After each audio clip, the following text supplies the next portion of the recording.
Yeah. I mean, I think it's always a strong movie that forces the audience to say, what would I do in that circumstance?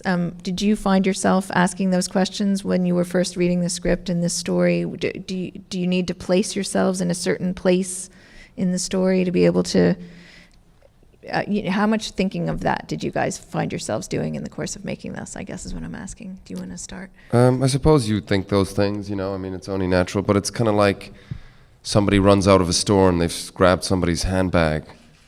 Do you run after them? Those sort of decisions are made. It's kind of impossible to say. Kind of like what Alfred was saying.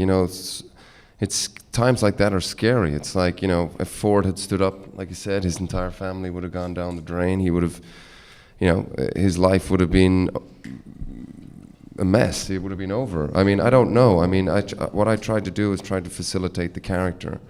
Again, going back to what Sarah said, the responsibility to portray the character as a human being, as opposed to sort of me standing outside of it and going, God, Epps is a terrible person, isn't he? I'm going to portray a terrible person.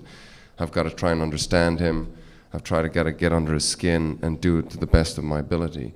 I think, what would I have done in those? I think it's impossible to answer those questions. And again, in hindsight, everything's sort of easy to sort of, filter. It's, for me, impossible to say.